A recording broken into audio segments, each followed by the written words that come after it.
especially for those smaller streaming platforms like Mixer or Facebook, or even YouTube Gaming. They have a smaller chunk of the pie than Twitch. I think I'd be doing this more than anything else because you're trying to cut into Twitch's streaming platforms.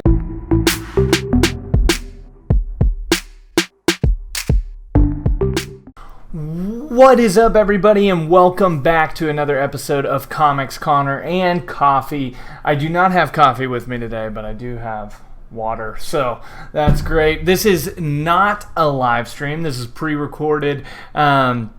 Decided to do this because I wanted to premiere it instead of going live. Currently haven't built a huge audience yet, so wanted to pre-record it just to make it a little bit higher quality, and I don't know if it will even be higher quality, but that was the decision. In that was going to record this morning. That's where I was going to have coffee, but we're recording it in the afternoon, so water is what we're going to get.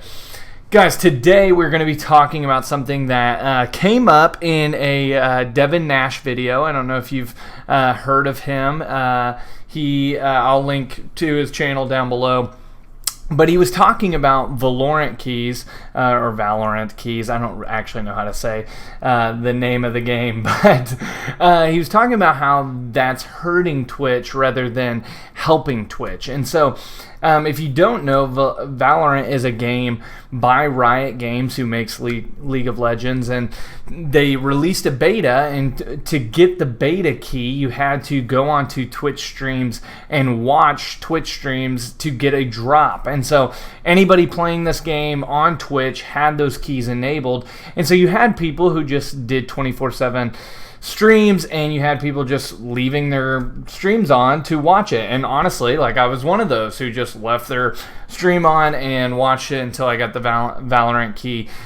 This was great for Valorant because it drove a lot of people to play the game, and honestly has really broken into the game market since then. But for Twitch, Devin Nash raised a great question of okay, but did this just create a lot of viewers who aren't actually going to be consumers of Twitch? Are they just going on to get the beta key and then they're out? And honestly, I would tend to agree with Devin Nash's point, that it is going to create that. And so he talked a little bit at the end of that video of what they can do to drive traffic to their platform. And I wanted to talk today about what Twitch or any of these live streaming platforms for gaming can do to grow, and grow organically in nature. It's really paid, but can actually grow their audience and grow their consumers on the platform. And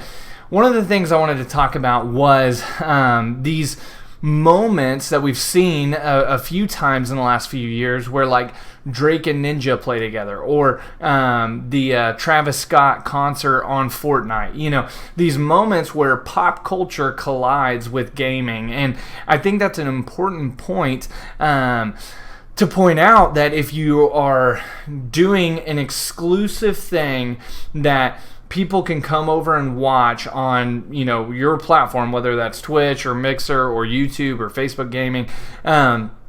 If you do that Travis Scott concert, or if you do a Drake and Ninja thing, they're coming over to consume content. And that's what Devin Nash was pointing out, was these beta keys are not bad in nature, but they just have people coming over to get a giveaway. And you would rather somebody come over and consume content and fall in love with the platform and grow from there.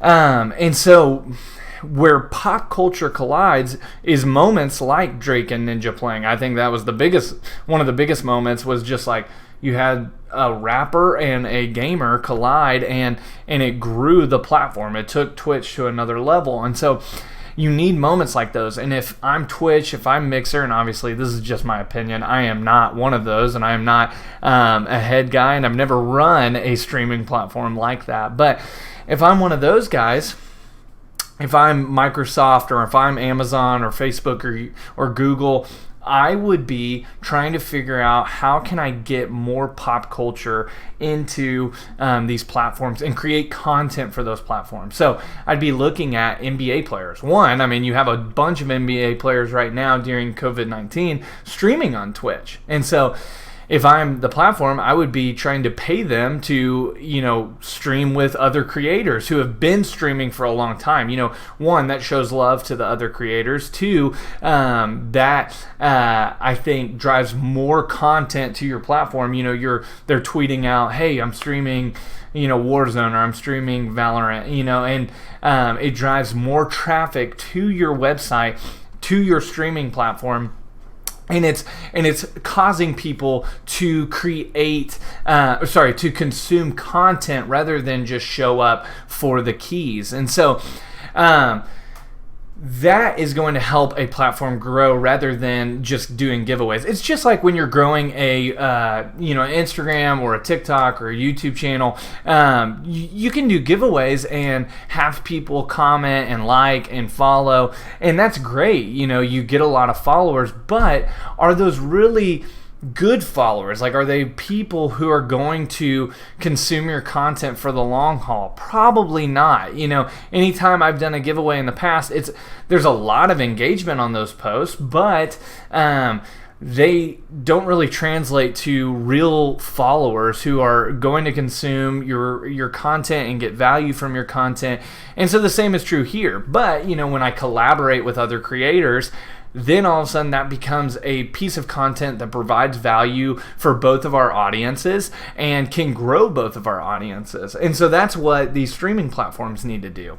They need to collaborate with other creators outside of gaming, because you want to, gaming is much cooler than it was a long time ago, but still, for the average gamer, maybe watching games or streaming is not so cool. And so you want to collide pop culture. And that's why I say, NBA players, hip hop artists. See, those are pop culture people. That is in the culture of, these guys who are casual gamers. And if you collided those moments and created content around them, you could see a massive spike in viewership. And if I'm one of those companies, like Google, who owns YouTube, or Facebook, or Microsoft, who owns Mixer, or Amazon, who owns Twitch, I'd be trying to get as many people as possible in that arena to play with some of my streamers, because if you get those people, you could see a huge spike in your user base of Facebook gaming, of YouTube gaming. And so and you have the money to do that. And so I would be paying these people to create content, to stream with other creators, or just stream on my platform in general. And I'd be trying to do that as much as possible, because the more people you drive their audiences to your website, you might find that 10 or 20% of those people actually love that website and want to continue watching streams, maybe even find some other streamers that they really enjoy. And so I think that's a huge point for them, and Devin Nash brought this up, so again, link to his channel below. But if you are one of these streaming platforms and you want to grow, I think that's a huge opportunity, and it's called influencer marketing. It's something we've been talking about a lot in the business world and the business landscape as Instagram has blown up over the last half decade. Is you can pay people to sponsor a product, to say, hey, I really love this coffee, for example, Comics Connor and coffee. I really love this coffee, and I'm an influencer. I have a huge audience, and I'm going to promote this to my audience. I'm going to get paid for it as a sponsored deal. I love the coffee, so it's really authentic for me. And, my audience, I think, would love this coffee. And so it's a win-win-win-win-win. And it drives so much traffic to whatever product you're promoting. The same is true for streaming platforms.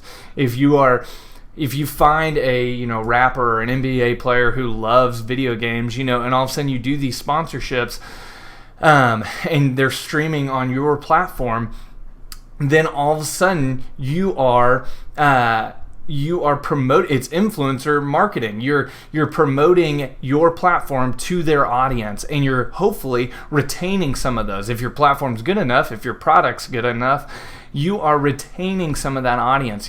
Whether it's 10%, it's probably 20, 30, 40%, which is humongous for these streaming platforms, and especially for those smaller streaming platforms like Mixer or Facebook, or even YouTube Gaming.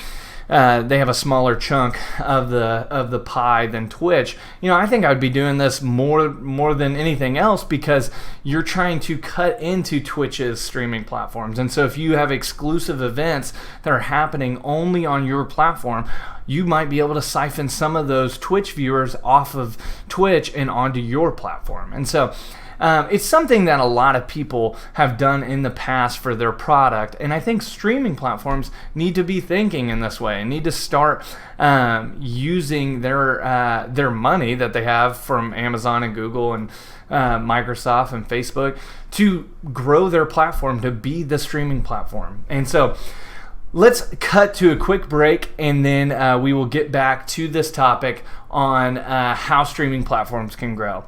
Hey guys, if you are a parent, I just wanted to, one, give you a huge shout out and just a word of encouragement for you guys. I'm so pumped that you're watching this.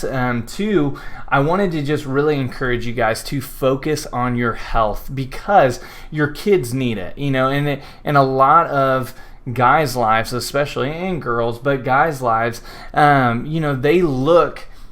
they desire to get into shape. And typically getting into shape for a young man looks like getting shredded, getting ripped, and so they need you to be that example. And sadly, there's a lot of crap on the internet, and so if they go onto the internet to find out how to get ripped, how to get shredded, they're going to find some good stuff, because there's a lot of good coaches, there's a lot of good personal trainers, but also they're going to find a lot of crap, and they're going to find fit teas, and they're going to find these extreme diets, and they're going to find people who are just trying to sell them their ab wrap or whatever they're trying to sell. And so they need someone to be their guide. And honestly, I think that's where you come in this fitness journey. If you are modeling that for them, I think it could really, really help them grow in their fitness journey and learn a whole lot. And honestly, it's going to help build a healthy family for you.